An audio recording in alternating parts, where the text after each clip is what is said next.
is Valley News Live at 4.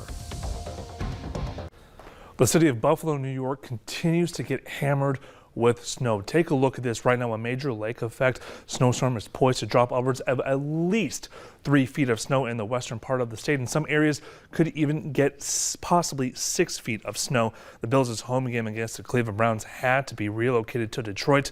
And elsewhere in the Buffalo area, motorists are attempting to navigate and dig out from the treacherous road conditions caused by that storm. We'll take a look at our Skycam right now. No 3 to 6 feet of snow in our area, thank goodness. But it's still a pretty cold one out there. Let's send things over to First Alert Storm Team forecaster Summer Schnellbach. Hey, Summer. Hey, Bobby. Thanks so much. Good afternoon. Yeah, thankfully there's no 3 feet or more snow in the forecast at all. In fact, some areas seeing a few peaks of sunshine. This is our Devil's Lake Home of Economy Skycam at this hour. And I want to get a check of road conditions across the region because good news, we have some improvements from the last several days. There's a lot of green on this map for your Friday afternoon. And taking a closer look, zooming in, Highway 9 near Kensal, the only little pink spot on your screen there just north of Jamestown. That's really the only area that is being reported as snow or ice covered. A few areas in blue partially covered with snow and or ice. We do still have areas of snow though on satellite and radar. Let's take a look here first, just to the south and east of Fargo, moving into Barnesville, Detroit Lakes, Monoman, up in the Northern Valley, heading towards Grand Forks. About to see a little bit more snow. And then off to the west as well, McCluskey, Maddock, maybe seeing a flake or two. Same thing in Carrington. It's another breezy day today. That wind out of the southwest and west as opposed to northwesterly, but we do have some gusts over 25 to 30 miles per hour, especially out to the west. And that snow coming down mixed with a little bit of wind. Another rinse and repeat forecast of low visibilities, particularly across northwestern Minnesota at this time. Now, Bobby, we've raised a first alert weather day for Wednesday evening and into Thanksgiving Day. Some possible wintry weather. I'll have more details on that first alert weather day coming up here in a little bit. All right, yeah, Summer, definitely gonna have a lot to go over. Summer, thank you. Well, it's been 1 week since a fire erupted at the CHS Dakota Plains Ag Elevator, and crews still have a lot of cleanup to do. Now, the grain elevator caught fire in Edgerly, North Dakota last Friday, and there's still no word on what caused the fire to start or what is going to cost. No injuries were reported, and it is advised to stay alert when driving in that town as there is a lot of activity due to the cleanup.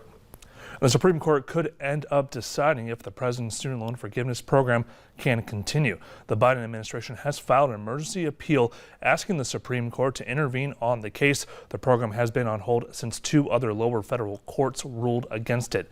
6 Republican states filed a lawsuit arguing that the president overstepped his authority. The Secretary of Education has said repeatedly the administration isn't backing down. We believe very strongly that it's legal. And it's the right thing to do. So we're just focusing right now on communicating openly with our borrowers. These are life-changing benefits here that are being blocked by the courts. The Biden administration believes they're on solid legal ground because of the HEROES Act, and that act gives them broad authority on student loans during national emergencies. And Attorney General Merrick Garland announced just a few hours ago his appointment of special counsel to oversee the January 6th investigation and the Mar-a-Lago investigation.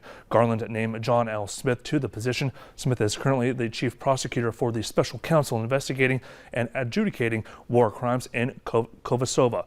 Officials credit Smith as a U.S. prosecutor with experience in both high-level political investigations and international criminal investigations. It is in the public interest to appoint a special prosecutor to independently manage an investigation and prosecution. Based on recent developments, including the former president's announcement that he is a candidate for president in the next election, Smith will be authorized to conduct the ongoing investigation into whether any person or entity violated the law in connection with efforts to intervene with the lawful transfer of power following the 2020 presidential election.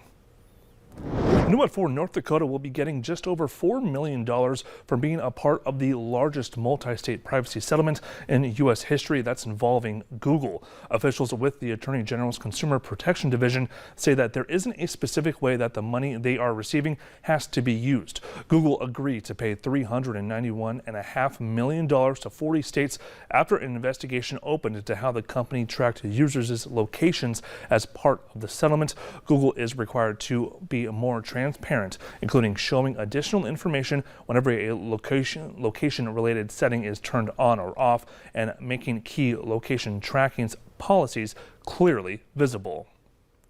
After serving in the North Dakota courts for more than 6 decades, the longest-serving justice in state history will be retiring. Supreme Court Justice Gerald W. Vanderwall will be retiring on January 31st. In a letter, Governor Doug Burgum expressed gratitude on behalf of all North Dakotans for his service in a letter to Chief Justice John Jensen, informing him on the pending vacancy on the Supreme Court. Now, whoever is chosen to succeed will serve until the 2026 general election and may run for the remaining 8 years of the 10-year term that begins on January 1st, 2025.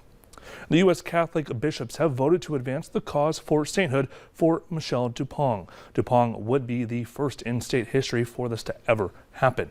Dupont dedicated her life to God, serving as a Catholic campus missionary for 6 years. She then became the director of adult faith formation for the Diocese of Bismarck, but then a surgery in 2014 revealed stage 4 cancer.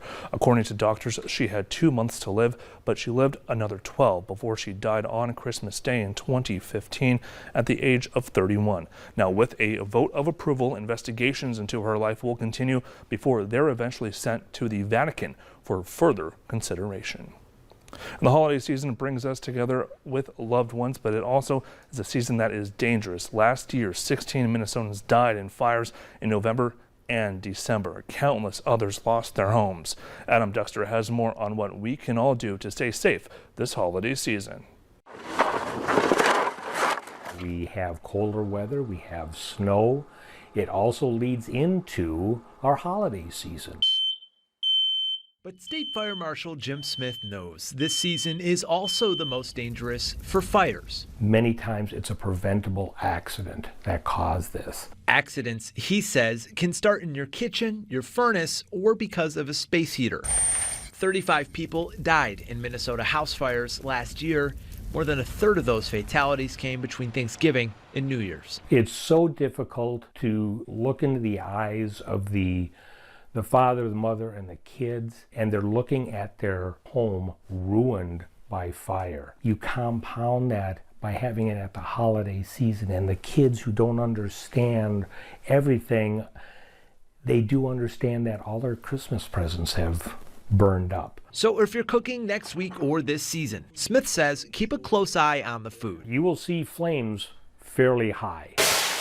And if you do have a grease fire, always have the lid close by and slide it over the top and then turn the burner off and let it sit. Also, Smith says working carbon monoxide detectors. This is your test button right here, and you can see that it works. And smoke detectors. We ask that you always test.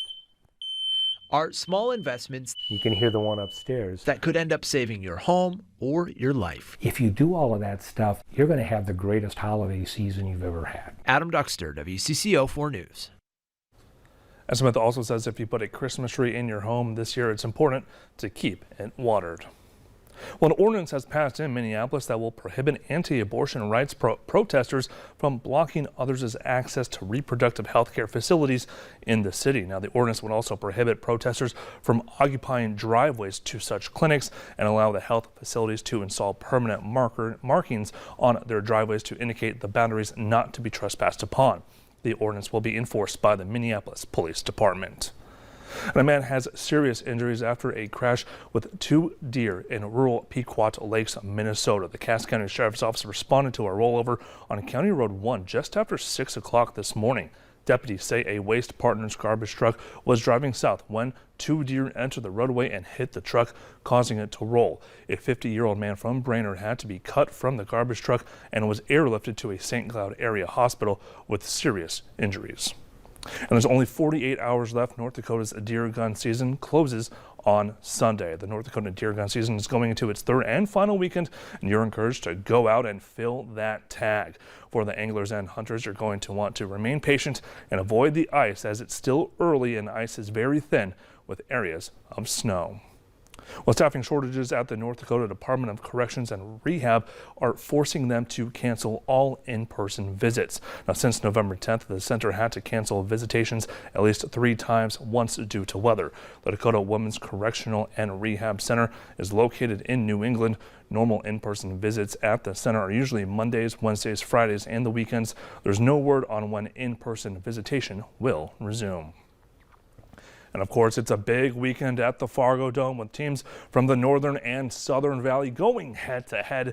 North Dakota versus North Dakota State will kick off at 2:30 tomorrow. If you don't have a reserved tailgate spot, lineup begins at 5 o'clock tonight along the south side of 17th Avenue. Now, vehicles must be attended at all times, and law enforcement and event staff will be on site tonight to help with the lineup. The Fargo Dome GM says that the game is sold out, and they're encouraging everyone to arrive early, dress for the weather, have fun, and of course, be safe.